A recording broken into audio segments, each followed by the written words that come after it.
¿Cómo estáis? Hoy es domingo, día 5 de noviembre, y el directo de hoy lo he titulado Samhain astrológico, que esto vendría a ser en el hemisferio norte y sería Beltane astrológico en el hemisferio sur. Pero me voy a centrar en lo que es Samhain, luego os voy a explicar un poco. Os quiero explicar, porque normalmente de esto no encuentras una información, eh, dijéramos, bueno, cuesta mucho encontrar información sobre un Samhain astrológico, y bueno, de hace unos años tuve la curiosidad bueno, de ir a por ello y de investigar, y hoy os lo voy a explicar un poco. Y os explico un poco la raíz de Samhain y luego os explicaré cómo astrológicamente, y luego lo que repercute en este preciso, en el de ahora. Si bien el Samhain astrológico es cuando el Sol está a 15 grados de Escorpio, y esto será el día 7 de noviembre, ¿vale? Pero voy a explicaros qué es Samhain, ¿vale? Dentro de lo que es la rueda del año celta, la rueda de los ciclos, hay 8 sabbats, 8 divisiones, 8 festividades, que cuatro de ellas son las que corresponden a los equinoccios y los solsticios, 2 equinoccios y 2 solsticios, y las otras 4 son los sabbats mayores, que son los puntos intermedios a los menores, y son las que realmente más se celebraban. Corresponden a momentos de la ciclicidad, dijéramos, del campo, de la naturaleza y de nuestra relación con la naturaleza que tenían los pueblos celtas. Pues bien, bueno, yo aquí tenía todo, bueno, voy a obviar esto, tenía cada uno de ellos. Bueno, en orden serían Samhain, porque Samhain se celebra el final del año celta y el principio. Tenemos Samhain, Yule, Imbolc, Ostara o Ostrara, Beltane, Lita, Lunastat y Mabon. Disculpad si la pronunciación no es la idónea, pero bueno, desde aquí, os lo transmito así. Pues bueno, como os decía, en Samhain era el momento en que se bajaban los animales de los pastos de las altas montañas y se llegaban hacia el hogar. Era cuando se celebraba la festividad, todo el mundo, ya era el tiempo donde la luz minvaba, donde empezaba el crudo invierno, y las personas como que se recogían.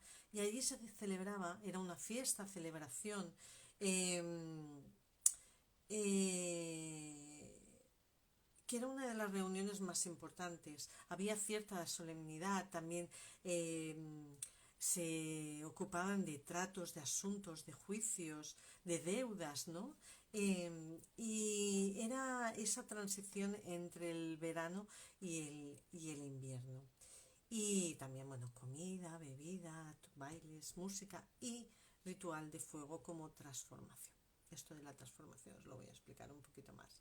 Eh, sí, y también deciros que en esa transición de verano a invierno, vendría a entrar, aquí os quería explicar el concepto luminal. Luminal es el desvanecimiento de la luz, el desvanecimiento de esas separaciones entre dos términos.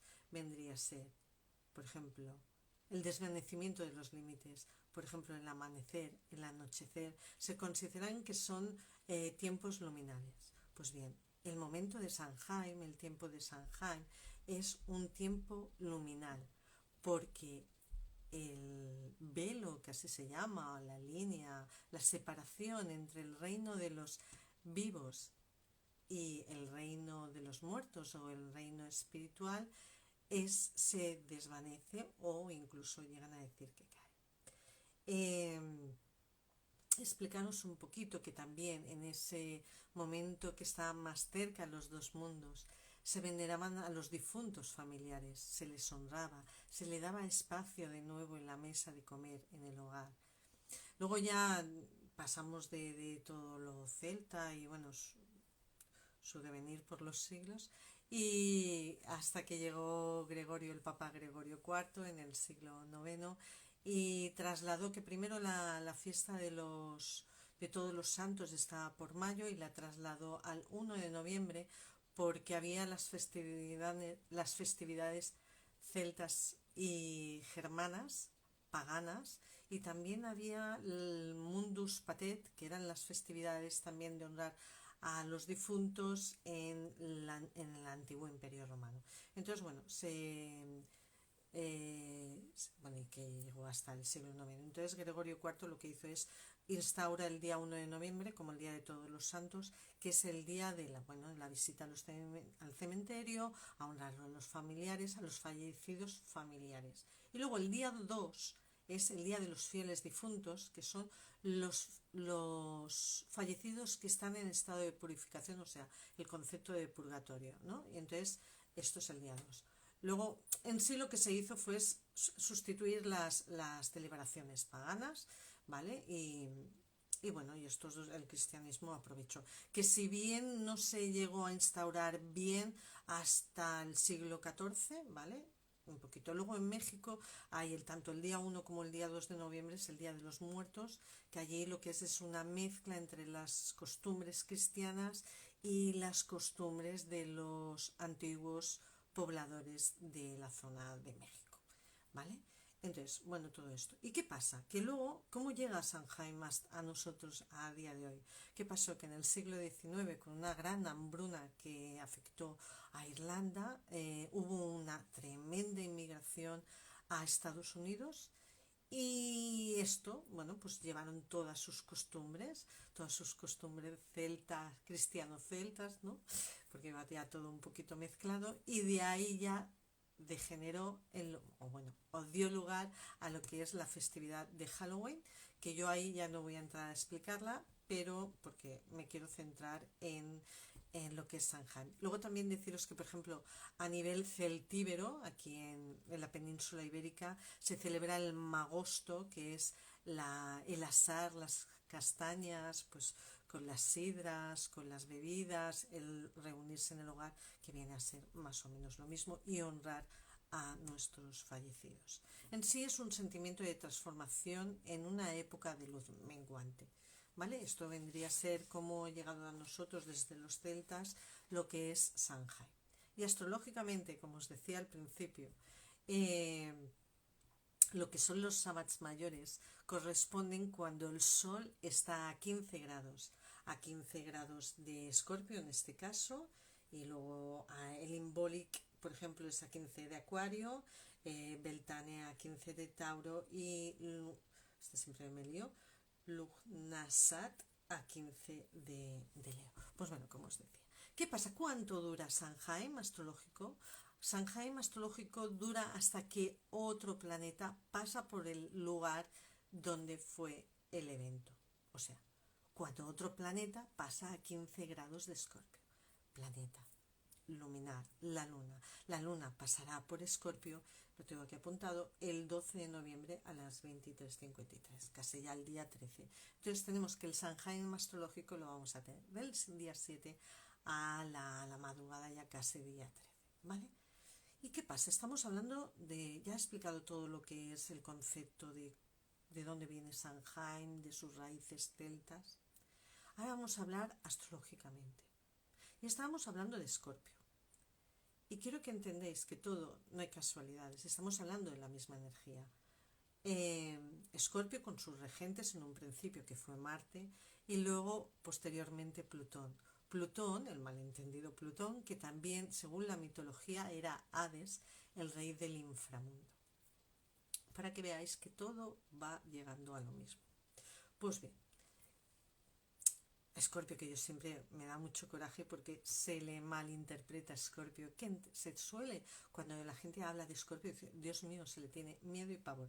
¿Por qué? Porque en la astrología de hoy nos cuesta mucho borrar el concepto de polarización que se tenía en la astrología clásica, que de el bueno o malo, ¿no? Entonces Escorpio siempre se ha tenido como uno de los signos maléficos. Entonces, siempre se dice el drama, la obsesión, lo oscuro, lo turbulento, la venganza, o sea, los instintos, dijéramos, más iracundos, ¿no? Por así decirlo. Pero ¿qué pasa? Que Escorpio tiene su otra parte, depende cómo viviremos. Es la transmutación, es la regeneración, es el compostar, es el renovar, es el entender los ciclos, es el sacar lo que ya no tiene vida para dar paso a lo que tiene vida. Es lo espiritual.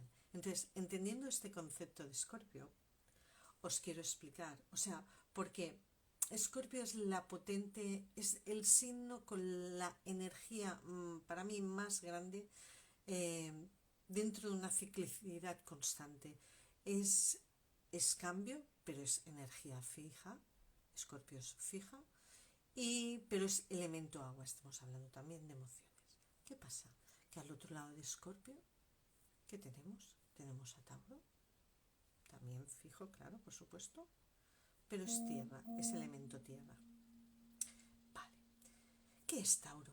Tauro son los sentidos, Tauro es el cuerpo, Tauro es la materia, es la forma, es los valores también, lo sólido, lo confortable, lo seguro, el tesón, la cabezonería también incluso.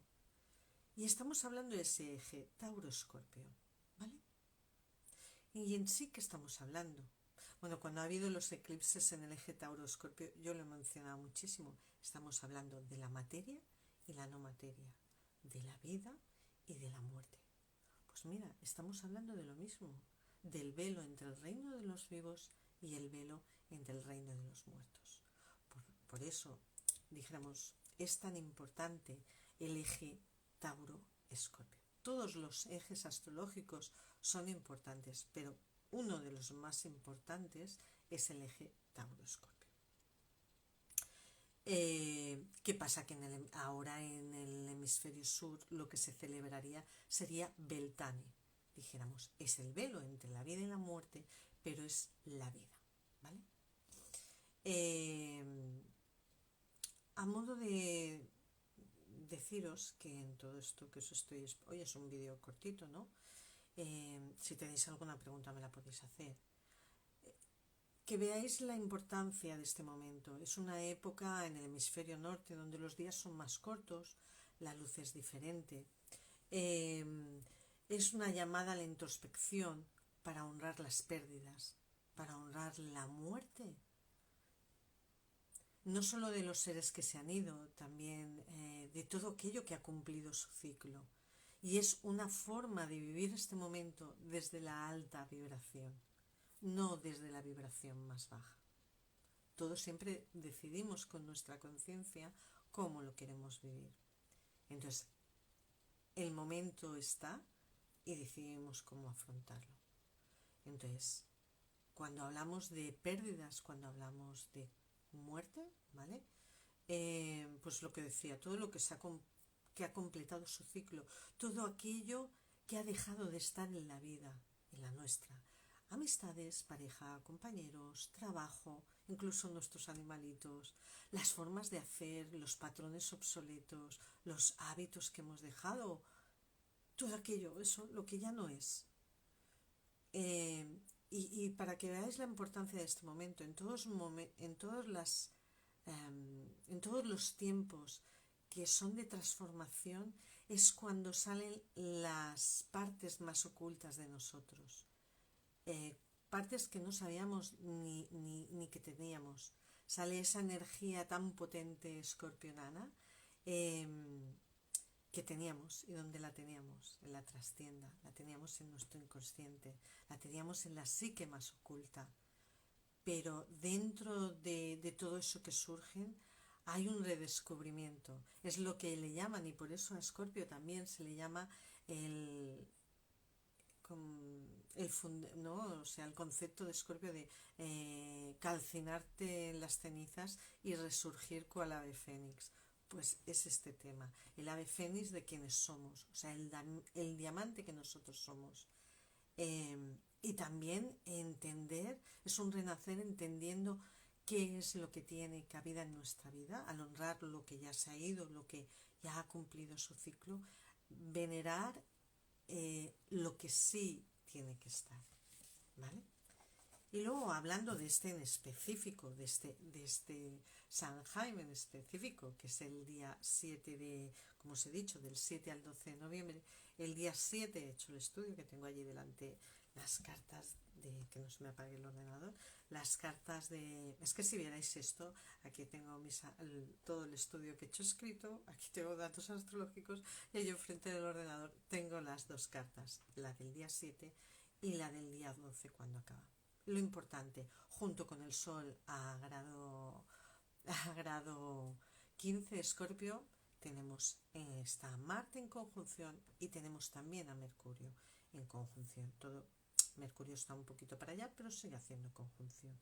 Todo esto, como tengo aquí apuntado, esta oposición a Urano y a Júpiter nos habla de cambios, nos habla de grandes cambios, nos habla de cambios que no nos van a dejar iguales, cambios en nuestras bases, en nuestros cimientos, en nuestros valores, en nuestra forma de materializar. O sea, pensar que esa posición está justo en esa línea entre Tauro y Escorpio que marca Beltane Samhain.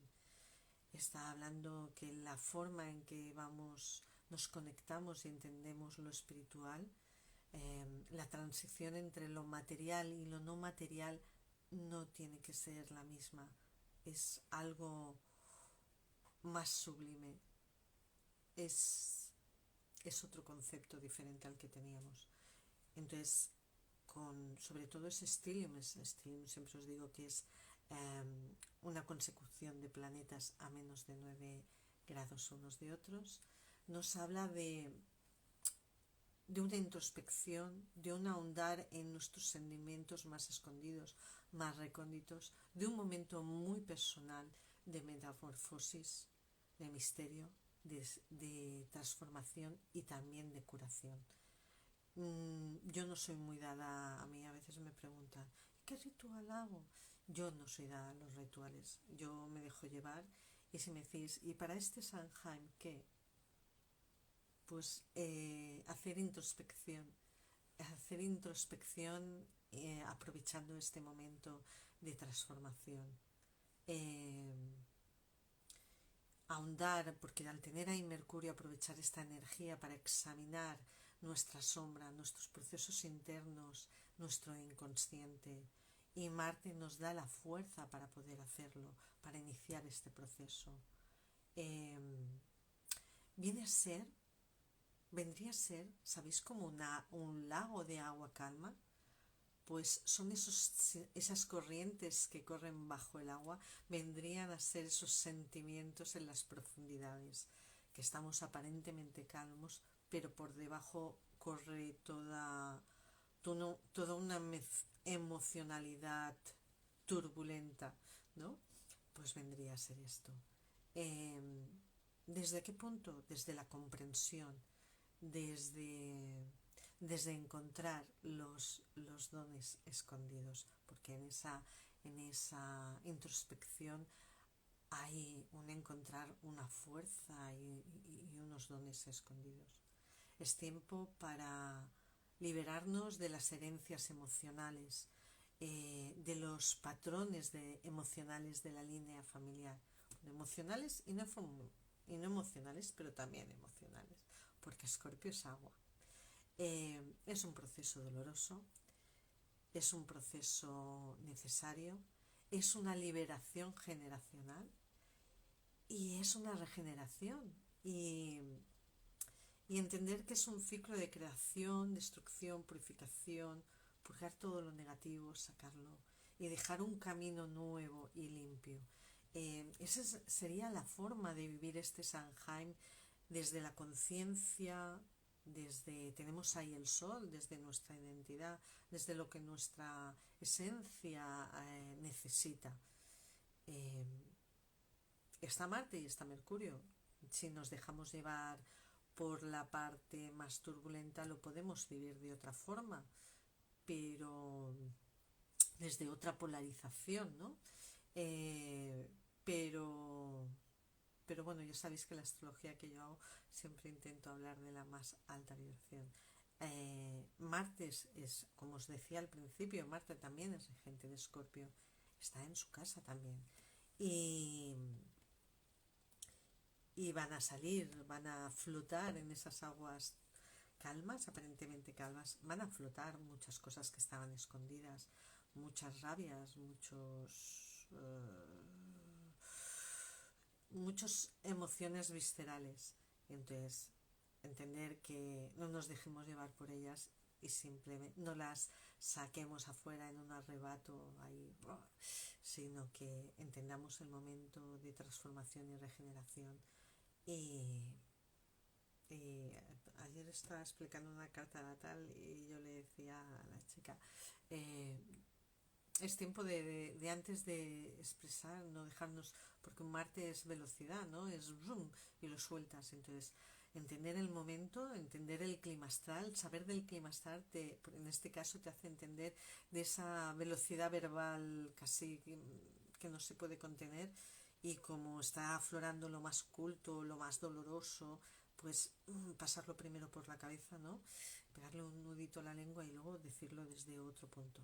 Decirlo, porque hay que decirlo, pero de una forma para transmutar.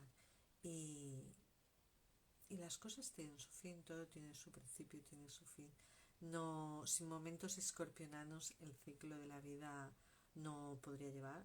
Aparte, como buena escorpio serían muy aburridos. Bueno, os deseo un súper, que llevo 23 minutos. Os espero un súper buen Sanheim. Si hay problemas de sonido, llevo micro. Hay un tema que no sé solventarlo con el tema de los audios. Llegará quien tenga que llegar. Lo siento mucho. En breve tendré que transmutar este tema, aprovechando Sanjay, para que podáis oírlos todos. Muchas gracias. Si tenéis dudas, si tenéis preguntas, sabéis que siempre me podéis escribir, como me hacéis muchos por privado. Yo... Vale, gracias. Que me están escribiendo que se está oyendo bien. Gracias por estar ahí, a los que estáis ahora aquí viéndolo, habéis estado a lo largo del directo, a los que lo veis en diferido y todos los que dais apoyo a este trabajo, porque lo único que pretendo es, pues bueno, que os pueda ayudar, y esta nueva visión que desde luego Sanheim Astrológico poco se ve por ahí, ¿vale? Es entender el concepto y vivirlo. Esto. No me enrollo más. Muchas gracias, feliz domingo y feliz Sanheim. Buenas noches, adiós.